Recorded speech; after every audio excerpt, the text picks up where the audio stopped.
Dear viewers, ఈరోజు మనము సికింద్రాబాద్లో గల తిరుమలగిరి నాగదేవత మందిరంలో ఉన్నాము. ఈ దేవాలయం గురించి కొన్ని విశేషాలు తెలుసుకుందాం. ఈ దేవాలయము అనరు, గురుస్థానమని ఇక్కడి ప్రజలు పిలుస్తారు. 100 ఏళ్ల చరిత్ర కలిగిన ఈ దేవాలయము అతి పురాతన నాగ దేవాలయము. ఇది బ్రిటిష్ కాలము నాటిది.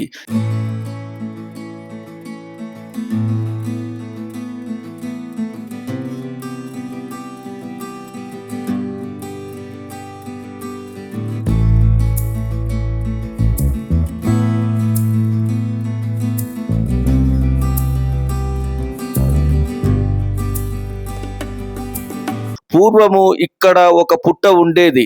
దానికి అప్పుడు పూజలు చేసేవారు. కానీ బ్రిటిష్ వారికి ఆ పుట్ట దారిలో ఉండుటచే దానిని అడ్డు తొలగించినారంట. అటు పిమ్మట ఆ బ్రిటిష్ వారు అటుగా వెళ్ళుచు గుర్రముపై నుండి పడి అతనికి చావు తప్పి కన్నులొట్టపోయినట్టు కావడం చేత తను తప్పు తెలుసుకొని ఆ గుడిని నిర్మింప తలపెట్టినాడట. భక్తురాలైన జయలక్ష్మి అమ్మవారు 7 సంవత్సరముల వయస్సులో నాగుపామును చూసి దానిని ప్రేమ చేసేదట.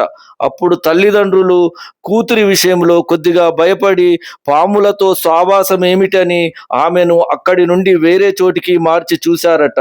అట్లాగే ఆమె పాములను చూసి భయపడకుండా వాటిపై ప్రేమ చూపిస్తూ తదుపరి ఆమె వాటిని స్నేహముగా ప్రవర్తించడం చేత వారు తల్లిదండ్రులు భయపడినారు. ఆ తదుపరి ఆమెకు వివాహము చేసిన తరువాత ఆమెకు ఒక కుమారుడు పుట్టినాడు. ఆ కుమారుడి పేరు నారాయణ స్వామి. అతడు సదా భక్తి ధ్యానములో మునిగిపోయి ఉండేవాడు. స్వామి ఎప్పుడు కూడా భక్తి ధ్యానంలో ఉండుటచే అతనికి ఒక అంశతో పుట్టినాడని ఇక్కడ ప్రజలు భావించేవారు. ఆ తదుపరి ఈ బాలునికి 9 సంవత్సరముల వయస్సులో అతి జ్వరము వచ్చి చనిపోవడము జరిగినది. అప్పుడు జయ అమ్మవారికి ఈ యొక్క నాగదేవతపై కోపం వచ్చి, నా కొడుకునే చంపించావు, నాకు దేవుడు లేడు ఏమి లేడని అన్నిన పిమ్మట నాగదేవత ఆమె కలలో వచ్చి, నేను నీ కొడుకును తీసుకొని వెళ్ళినాను, నువ్వు ఎప్పుడు అనుకుంటే అప్పుడు నీ వద్దకు వస్తాడు అని అనినదట. ఆ తదుపరి ఆమె ఈ గుడిని నిర్మించుటకు ప్రయత్నములు చేసినాదట. ఆ సమయంలో ఇక్కడ మిలిటరీ వారు ఈ జాగ ఇవ్వడానికి అనుమతించలేదు. కానీ ఆ తదుపరి ఆమె మహిమ తెలుసుకొని ఈ జాగ ఆమెకు అప్పగించినారు. ఆ తదుపరి ఆ అమ్మవారికి తన కొడుకు ఒక అదృశ్య రూపములో మాట్లాడినట్టు అనిపించేదట. ఆ తదుపరి అమ్మవారు ఈ గుడిని అభివృద్ధి పరిచి 1997 హోలీ పౌర్ణమి నాడు జీవ సమాధి ఈ గుడి వెనుకనే చెందినారు. ఆ తదుపరి జయ అమ్మవారి కూతురైన శశికళ అమ్మవారు ఈ దేవాలయమును అభివృద్ధి పరిచినారు. ఇక్కడ ఈ దేవాలయం వెనుక శశి అమ్మవారి విగ్రహము మరియు జయ అమ్మవారి విగ్రహము, నారాయణ స్వామి వారి విగ్రహము ఉండుట చేత దీనిని దేవాలయము అనక గురుస్థానమని పిలుస్తారు.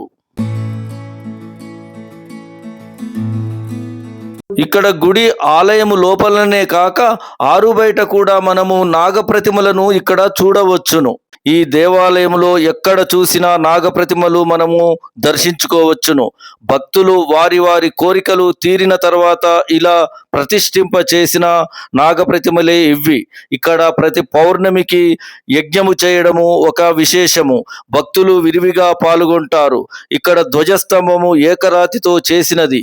దాని మీద నాగపడగ ఉండటము చూడవచ్చును.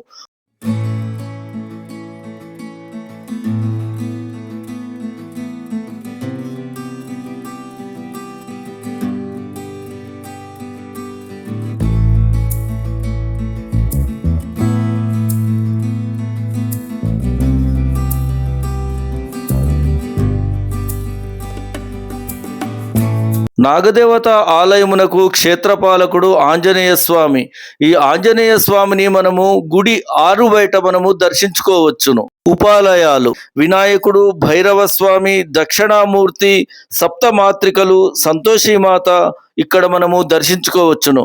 ప్రతి మార్చి ఏప్రిల్ నెలలో వచ్చే తమిళ ఉగాది పునస్కరించుకొని తమిళవారి సాంప్రదాయం ప్రకారము కోనేరులో తెప్పోత్సవము, కావడిలో ప్రసాదాలు మోసుకుంటూ వెళ్ళి కావడి ప్రసాదాలు, అగ్నిగుండాలు, అమ్మవారి పల్లకీ సేవ, ఇతర కార్యక్రమములు చాలా ఘనముగా నిర్వహిస్తూ ఉంటారు.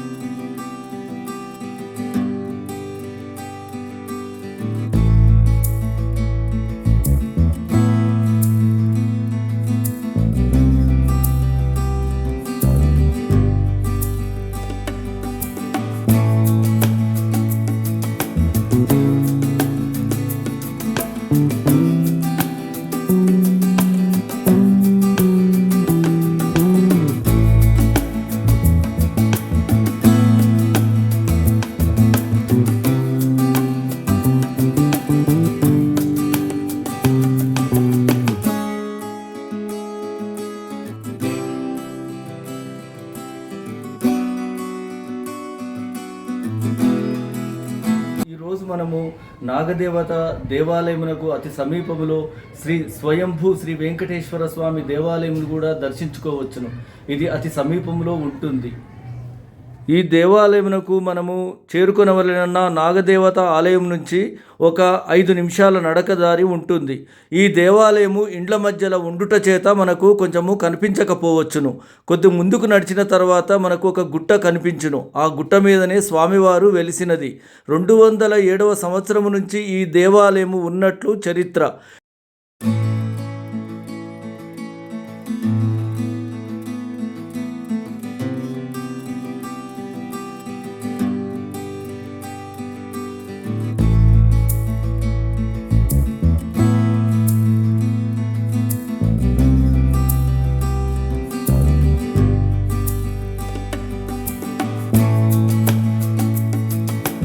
ఈ గుట్ట మీదికి వెళ్ళవలెనన్న మెట్ల దారి కలదు. నూతనముగా వేసిన మెట్లు, అదివరలో పురాతన మెట్లు కూడా మనకు కనిపించును. ఈ మెట్ల ద్వారి గుండా వెళ్ళిన స్వామివారిని దర్శించుకోవచ్చు.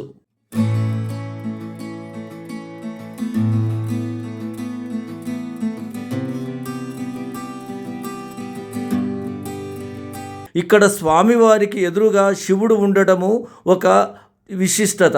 స్వామివారికి ఈ శివుడికి ఒక చెంబు నీళ్లు పోసి వెంకటేశ్వర స్వామిని ఏ కోరిక కోరుకున్నా అది నెరవేరుతుందని ఇక్కడ భక్తుల నమ్మకము.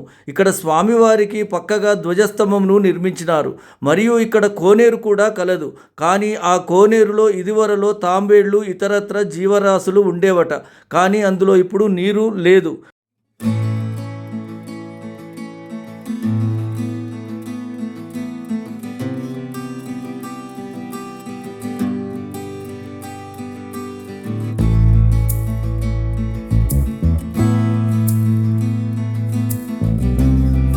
నారాయణం పరబ్రహ్మ సర్వకారణకారణం ప్రపద్యే వెంకటేశాఖ్యం తదేవ కవచం మమ సహస్రశీర్షా పురుషో వెంకటేశ శిశిరోవతో ప్రాణేశః ప్రాణనిలయః ప్రాణాన్ రక్షతు మే హరిః. ఓం నమో వెంకటేశాయ.